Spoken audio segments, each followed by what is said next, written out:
Hello YouTube world, Mac Daddy 1911A1 here with the Shade Tree Survivalists.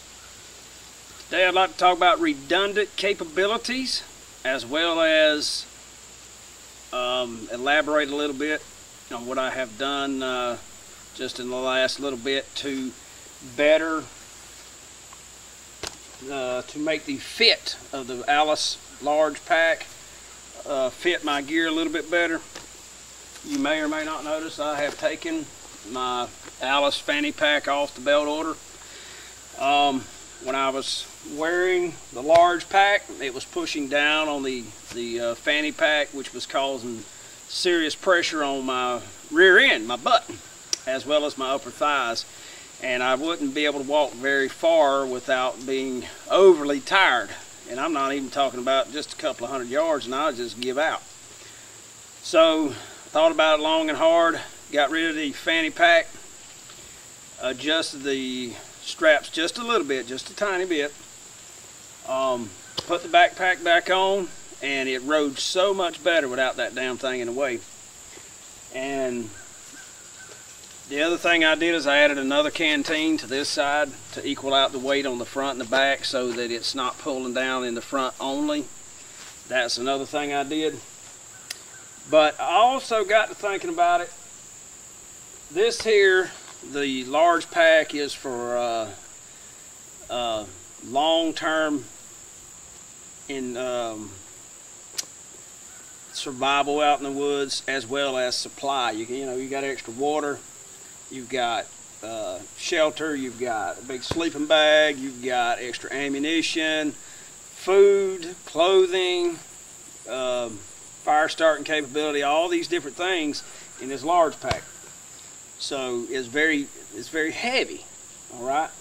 And I'm thinking, okay, what would I do if it's just like a 2 or 3 day patrol? Okay, what do I need to carry there? And that was the purpose behind the butt pack, okay, to be able to sustain myself for 2 or 3 days away from my main camp. And that was the idea behind it. But it, you know, really did not have the capacity for the different things that I would want to carry on a 2 or 3 day mission. So what I did is I took my old truck survival kit backpack, and I took all the stuff that I had in the, because I'm not a trucker anymore, or at least ways not now, and you know, there's no sense in having a truck survival kit anymore if I'm not going to be a long way from home. And besides that, in reality, this would be a lot better idea for the truck, other than the fact it's so damn big and bulky. And in a truck, you've got a limited amount of room, but still, in a sleeper cab, in a condo type truck with a big top, this would be a lot better idea, especially if you're going to be way off away from home. So I took that little backpack, I reorganized it, threw out a lot of stuff that I had specifically set up for the truck, you know, little tools and different things, and got rid of all that and took all the contents from that other backpack and put in this one. I mean, not the other backpack, but the Alice fanny pack that goes to the belt holder. And I put it in this, and it's so much easier to handle. But the biggest thing is it doesn't interfere and it doesn't sit down on my canteens or whatever the case may be and put a lot of pressure on my backside, my butt, as well as my upper thighs, which was causing me to be very tired very quickly, and that wasn't going to cut it. I've still got to do some reorganizing. I'm not going to show you the contents right now because I've still got to do some really sit down and really think about what is absolutely necessary and what is really not necessary for what I intended. But it's probably 15 pounds lighter than this, maybe even lighter than that, maybe 20 pounds. It is, I don't know if you consider it MOLLE setup or not, but we got straps all over the sides, the MOLLE type straps. I've got an external, it's a 3-mag MOLLE pouches here for magazines, but being I've got an M14, not an AR, I can only fit 2 in this 3 this holder that is designed for 3, and I was seriously thinking about just sewing an extra piece of cloth on it and giving it the extra room it needs to actually have 3 on the external on the backpack. Other side, got a Molly canteen cover, and of course a canteen in that thing. Got me up my old Ontario, which is just redundant. I would not actually carry this into the field, but it was already on there, so I just left it. But anywho, let me put it on. If I can get it on without killing myself. And you can see it's I think it's touching just a tad. But when you're walking with a load for an extended period of time, you're going to be hunched over trying to carry the load. Oh, you know, if you're standing straight up, you're at a disadvantage. You may flip over, but you'll be leaning forward to carry the weight more centered on with your feet, you know. So I don't think it's going to be that big a deal to be touching the tops just a tad. But man, I love it. It just feels good. I've already ran around the yard several times with it, and this would be my assault pack. And basically that's what this thing is designed to be anyway.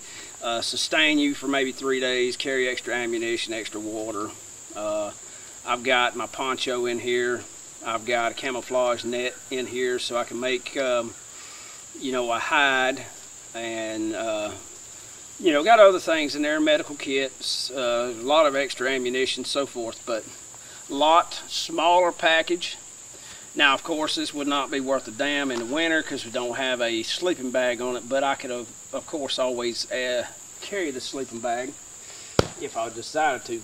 But it is actually absolutely a totally redundant system. Everything in this backpack I also have in this backpack.